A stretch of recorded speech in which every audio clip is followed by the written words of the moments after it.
I kept believing he'd grow into the man he pretended to be. Instead, he got comfortable taking while I kept giving. I packed his favorite hoodie, left a note that said, "Keep the lies," and walked out. 2 days later, he called me 17 times, but he still doesn't know what I took with me. I kept telling myself he would grow into the man he pretended to be. I wanted to believe the version I met first, the one who made plans, spoke softly, and said things like, "I don't want temporary. I want a forever type of love." He asked about my 5-year plan on our second date, talked about building something real. He said, "Let's not waste time. Either we're working towards something or we're not." His confidence sounded like leadership. His attention felt like stability. He cooked. He picked me up when it rained. He said good morning first. He memorized my coffee order. He told me I made him want to try harder, focus more, stop playing around. My friends called him a unicorn. Mara said, "He talks like a man who's already been through the storm."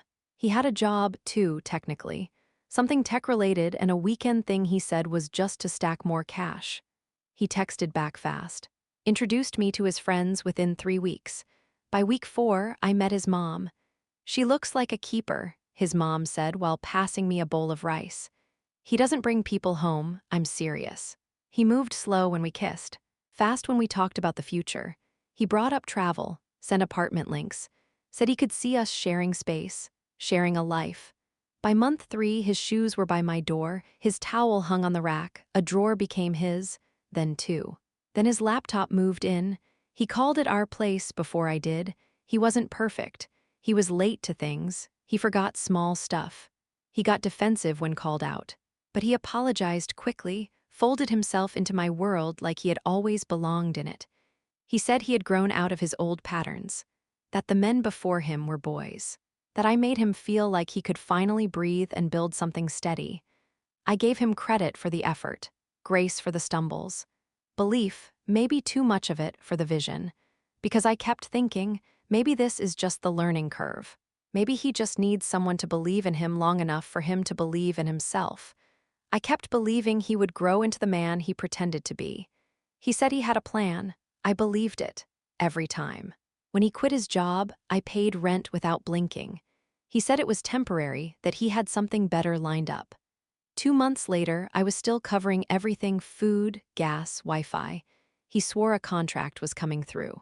Just a delay with HR. I told myself to be patient. People hit rough patches, but that patch turned into a pattern.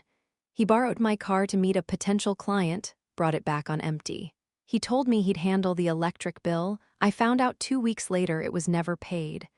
I got a shut-off notice. He said it was an oversight. Every broken promise came with a speech, and I ate it up. He would look me dead in the eye and say, "I've never had anyone believe in me like you do. You're the reason I'm gonna make it." Then he'd pull me close like he was scared to lose me.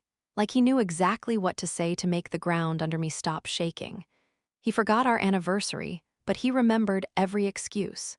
He missed dinner with my family, but always made it to his boys' poker nights.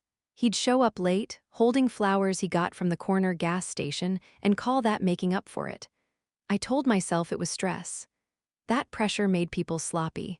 That love meant showing up even when it was hard. But I was the only one doing the showing. One night, after another overdraft notice, I asked him, "Are we building something? Or am I just holding everything up while you figure it out?" He kissed my forehead and said, "I'm trying." Isn't that enough? I wanted it to be. Eventually, he stopped trying, stopped pretending. He just got comfortable taking. It started with little things: groceries, gas, my streaming passwords. Then it turned into me handing over my debit card just for a sec. He would promise to transfer the money back. Never did. I asked once. He said, "You don't trust me now." He stopped offering to help. I would come home, bags in both hands, while he sat on the couch in boxers, gaming headset on, yelling into a mic.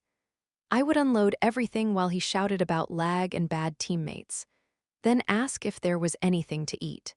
He called it hustling when he spent hours on Reddit looking for stock tips and side gigs. He watched YouTube videos about crypto, took screenshots of other people's wins, and said, "Just wait till I hit like this."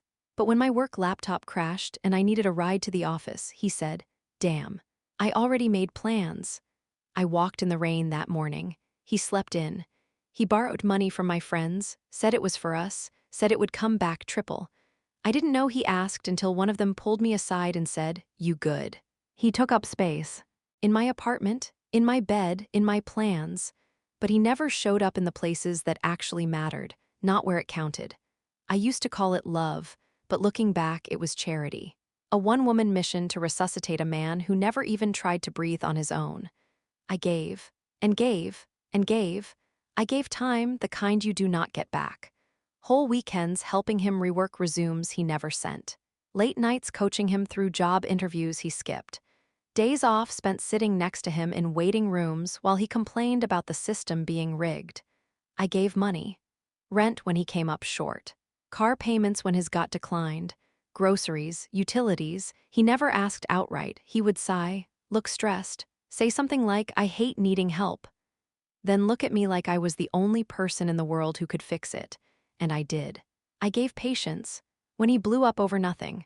When he ghosted me after fights and said he needed space to process. When he joked about girls in front of me, then said I was too sensitive when I didn't laugh. I swallowed it all, smiled through it. Told myself he was growing, that it meant something. I gave forgiveness. More than I should have. Like when he borrowed money from my little brother and then ghosted him too. Or when he forgot my birthday, but remembered to pick up a new game the same day. Or when he went missing for 2 days after promising he would finally be better. I gave until I was watching my own bank account shrink faster than my self-respect. Until my own friends stopped inviting me out because they knew I would either bring him or cancel for him. Until I could not remember the last time I did something that was just for me. And somehow, he always looked me dead in the face and asked, "Why are you acting like I do nothing for you?" He took up space but never showed up. He was always there physically, on the couch, in the bed, scrolling through his phone. In the house, but never in the parts that required him to actually be present. Never where I needed him. When I got sick, the kind of flu that keeps you sweating through sheets and too weak to stand, he ordered takeout for himself and asked me to get my own medicine if I really needed it. I sat in the bathroom floor shaking with chills while he yelled from the living room that the Wi-Fi was acting up again. When my grandmother passed, he skipped the service. Said funerals drained him.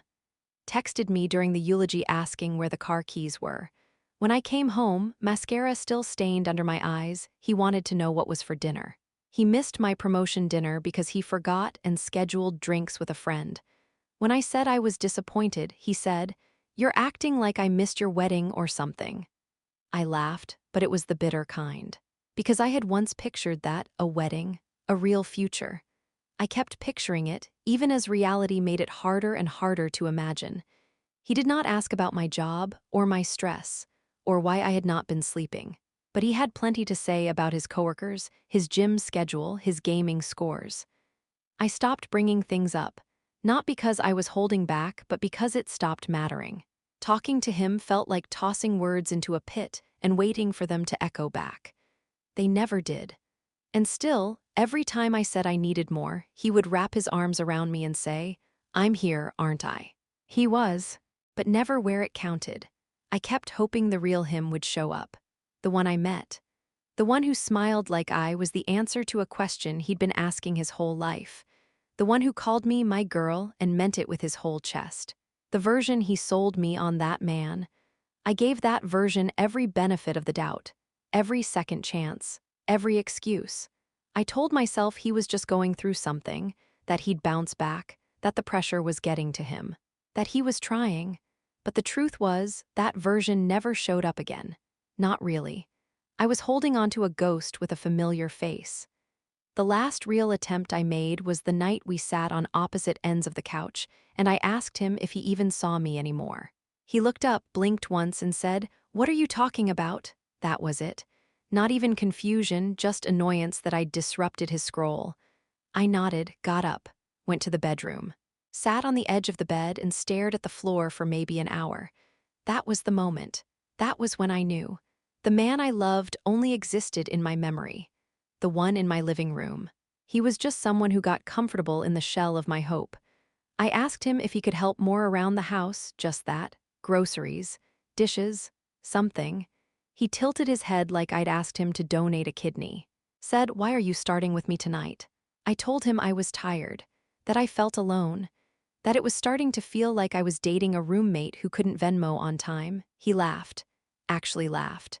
Said, "You always do this when you're stressed." Like I was making it up. Like wanting partnership was a symptom of being dramatic. I tried again.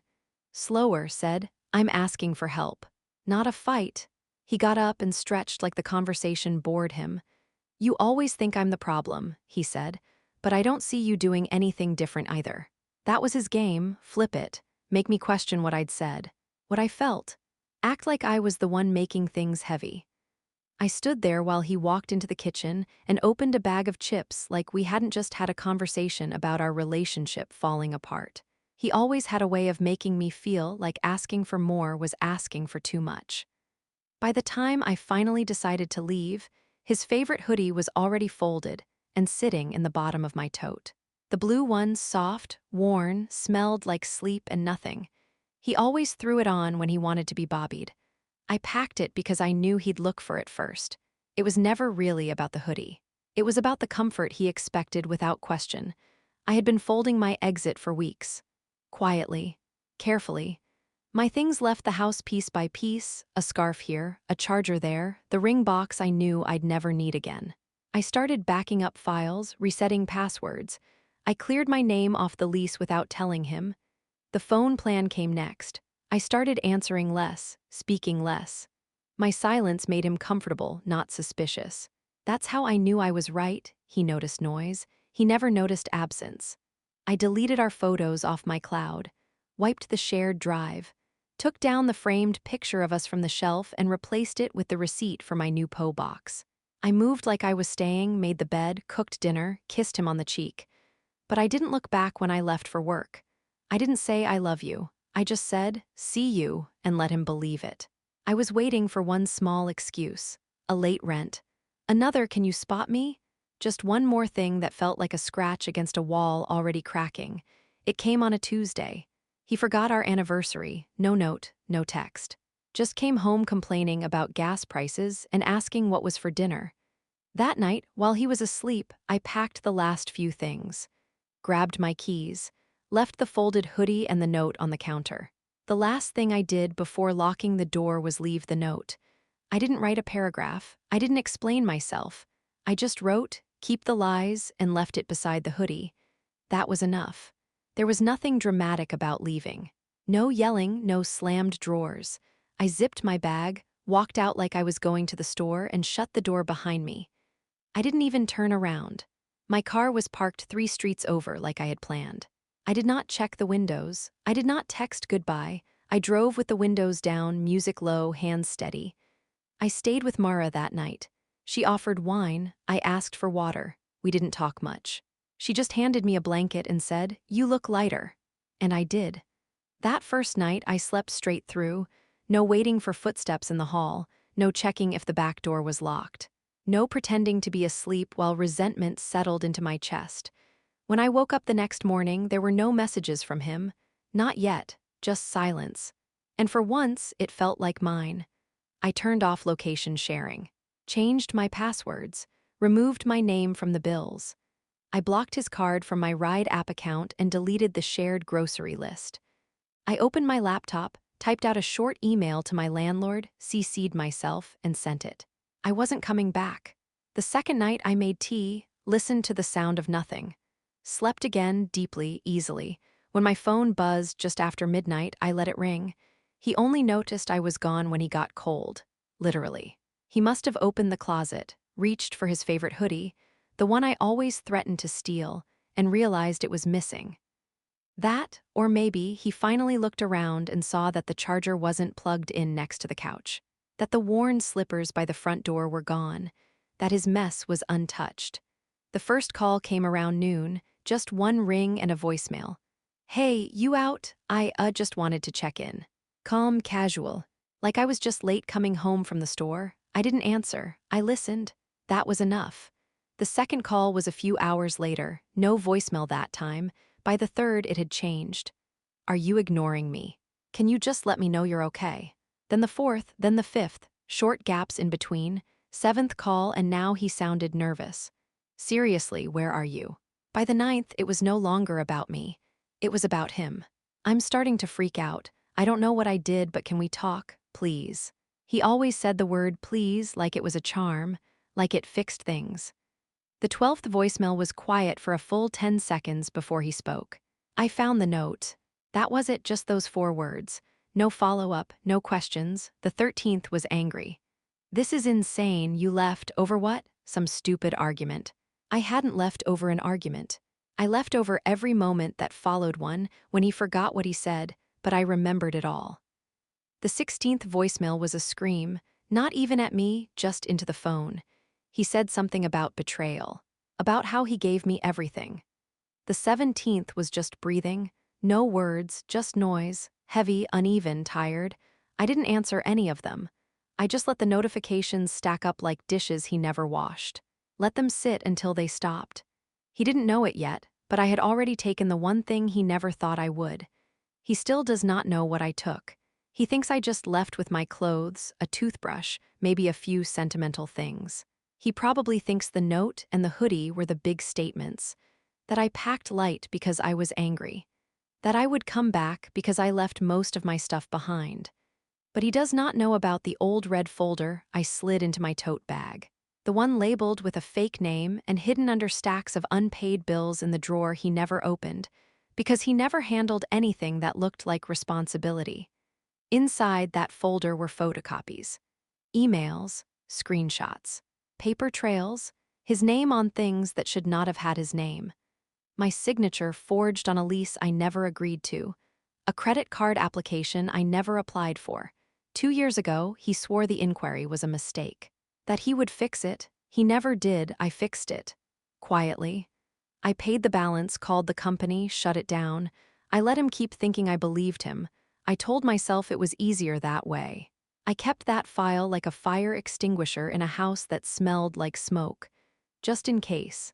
Not because I wanted to use it, but because I knew one day I might have to. I also took the external drive from the bottom of the desk drawer, the one he used to back up everything. His music files, his old college papers, and the folder labeled tax docs, do not touch. I touched it. I copied the entire thing before I left, not because I cared about his taxes, but because I knew what was inside. Photos he never deleted, messages he never wiped, things he never thought I would find, much less understand. I understood just fine. It is not about revenge, not really. It is about not leaving empty-handed after spending years building a life someone else thought they owned. He still calls, still texts, still thinks he has a chance to explain, still thinks it is about a hoodie and a note. He has no idea what I took. The first message came from Gabe, just a casual "Yo, you good?" followed by, "He's been losing it, said you dipped." I did not reply. Then Marco, "He's been crying, no cap. You really just left him." That one made me pause. Crying?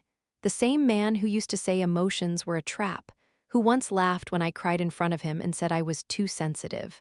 Now he was crying because the person who carried him walked out. I did not reply to Marco either. But I took a screenshot of the message and saved it in a folder I was starting to label confirmation. They kept coming, friends who had eaten the meals I cooked, crashed on our couch, borrowed gas money from me directly. Friends who never once texted me a happy birthday, but now suddenly had my number. Come on, don't do him like this. You know he's not good with words. You always kept him grounded. You were the strong one. You knew what you signed up for. That one hit a nerve. Because no, I did not sign up for being his unpaid therapist, his accountant, his backup plan. I signed up for a partner, not a dependent. Not a leech with charisma and a sob story. It was funny how fast their loyalty shifted, not because they cared about him, but because I made their lives easier. I was the one who covered for them when rent came up short. I was the one who answered his phone when he was too high to function. I was the one who drove them all to that out-of-town gig when no one else had a car that worked. They were not worried about him. They were worried about losing what I gave them too, so I muted the group chat, blocked 2 of the numbers, left the rest on read, and I kept going. His mother messaged me 2 days later, not with anger, with something worse, softness. She said I was the best thing that ever happened to him, that I had done more for him than even she ever could. She said she knew I tried, that I gave and gave and gave. Then she said, but maybe he needed to lose you to grow. I stared at that sentence for a long time, wondering what it must feel like to raise a son who only learns through loss, who only reflects after destruction. She ended the message with, I won't ask you to come back. Just know you did everything you could. More than anyone expected. That was the part that really got me. More than anyone expected. Because she was right. No one actually expected me to stay as long as I did. No one expected me to carry his weight and mine for as long as I did. They all knew, they had always known, that it was never going to be even. His mother used to be cold with me. Polite, but distant. I was the girl who made him soft. Now, I was the girl who left too late. I didn't write back, but I did feel something shift, not in guilt, not in regret, just clarity. I had nothing left to explain. He came by 3 days after the messages stopped. I heard the knock from the kitchen. Light, then louder, like he could not decide how desperate he wanted to sound. I did not move at first, just listened. Waited. Then came the second knock. The pause, the sound of something sliding against the door. A note folded in half. I waited until he walked off before I opened it. It said one word. Please. Not I'm sorry, not let's talk, not I was wrong, just please. Like I was still the solution. Like the leaving was a problem to fix, not a choice I made after watching him drain every ounce of patience I had. I watched him from behind the curtain. Hoodie on, head down, hands in pockets. Just standing there, rocking on his heels like a bored teenager. No flowers, no answers, just vibes and a plea. He stayed for 10 minutes, then left. Walked down the stairs like a man who had nowhere to be and no one expecting him. I picked up the note, tossed it in the trash, and went back to my tea. I still had everything he thought I was too distracted to notice. Every message he deleted. Every screenshot he thought I never took. Every dumb little voice memo he sent to his friend talking about how easy it was to keep me hanging on. I just say what she wants to hear. Works every time. I had that saved, dated, backed up twice. He thought he was slick, wiping texts between him and that girl from the gym. The one with the cropped hoodie and the it's not like that energy. Except he forgot she messaged me once, accidentally. A late night on my way that was not meant for me. I screen recorded everything that followed. He had no idea. He thought I was too heartbroken to think straight, that I left in a rush. That all I took with me was the hoodie and my toothbrush. He never realized I also took the truth. And I had been sitting on it calm, waiting, not to humiliate him, not to hurt him, just to hold a line. To finally draw one and not step back when he cried or begged or promised again. And I knew exactly who needed to see it. I sent it to just one person, not his boys, not my group chat, not social media. Just the one person who would hurt him most to disappoint. His mentor, the guy who got him his job, the one he always bragged about, he sees potential in me, says I'm next in line. I sent it clean. No message, no explanation. Just the files, the voice memo, the screenshots, the late-night message thread he thought disappeared. A neat little folder titled, Just So You Know. I waited, not for a reply, I didn't expect one, but because I wanted to feel what it felt like to finally stop protecting him. An hour later, read, 4 hours after that, he texted him or tried to. Because his mentor messaged me, not him. Thank you for telling me. I'm sorry you had to carry this. That was all, but it was enough. His job called me the next morning. A number I did not recognize popped up at 8:13 a.m. I let it go to voicemail. Then another, same number. Then another from a different extension. I finally listened. Hi, this is Lorraine from HR. We're trying to get in touch with Eli. You're listed as his emergency contact. If you could give us a call back. I almost laughed. He put me down as his emergency contact. After everything. After walking out with nothing but his hoodie and that tiny folder of digital truth. After ignoring my texts, draining my savings, ghosting real responsibility. I was still the number they called when things went sideways. I didn't call back. By noon, the missed calls doubled. A message from one of his coworkers slid into my Instagram DMs. Hey, weird question, have you talked to Eli? He didn't show up today, didn't answer his phone, we're worried. Worried, right, I opened the message, left it on read. By 5, my phone buzzed with a number I knew, his mentor again. Things are in motion now, he wrote. I'm sorry. I screenshotted it, not to send, just to keep. A little memento from the day Eli's fantasy life started unraveling, one lie at a time. No warning, no drama, just a quiet storm he never saw coming. Mutual friends started texting too, not asking if I was okay, asking what happened. Did something happen with Eli? He's not online. Are you too good? I didn't answer any of them. The silence was the answer I never picked up. Not the first call, not the 5th, not the 15th. They all came in one after the other, stacked like he was trying to build a ladder back into my life out of missed chances and voicemails. I watched the notifications pile up. I didn't listen to a single one. I already knew how they'd go: the soft start, the edge of guilt, the rising desperation, the final shift into rage. He'd cycle through the whole spectrum like he always did when things slipped out of his control. The last voicemail came at 2:47 am, one line. You win. Like it was a game, like it ever was. I turned my phone face down and went back to sleep. No part of me wanted to hear his voice again. Not even just to be sure. He kept texting for 2 more days. Apologies, blame, a photo of the empty closet, a picture of his hand holding the note I left. Keep the lies. He sent a question mark after that, like he wanted a follow-up, like it was a riddle, but I had nothing left to say. Some of his friends kept reaching out too. I didn't block them, I just let them talk to no one. A couple of them tried guilt. He's not okay. You're really gonna do this? One went for nostalgia, sent a picture of us from a beach trip last year. Y'all were good, you could still fix it. Fix what? The performance, the pressure, the one-woman rescue mission. I read it. Then deleted the thread. My world didn't feel heavy anymore. I wasn't angry. I wasn't even numb. I just didn't care. The hardest part wasn't losing him, it was losing the idea I had of him. And I'd already done that a long time ago. Now all that was left was stillness. And space. He still does not know what I really walked away with. Not the hoodie, not the note, not even the silence. Those were just details. What I took with me was the only thing he never saw as valuable: my peace. I moved into a small apartment 2 towns over.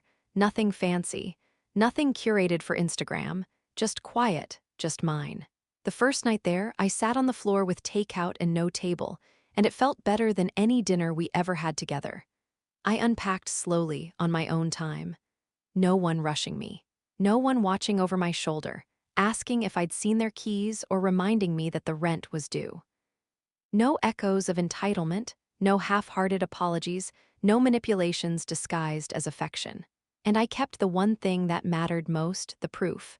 Not just of what he did, but of who he really was. The version behind closed doors. The version I finally stopped covering for. It sat on a drive in the drawer of my desk. Not because I needed to use it again, but because for once, I wanted to keep something that gave me power instead of draining it. He could call every day from now until next year. He could send flowers, send his mother, send whatever guilt parade he had left. None of it would touch me, because I had already walked away from the version of me that needed someone to pick her back. I wasn't waiting to be chosen anymore. He never understood the cost of peace until he lost access to mine, and that's what I took. The version of myself that knew better, that walked lighter, that would never look back. Done. Thank you for watching. Please do not forget to like, comment, share, and subscribe. I love you all.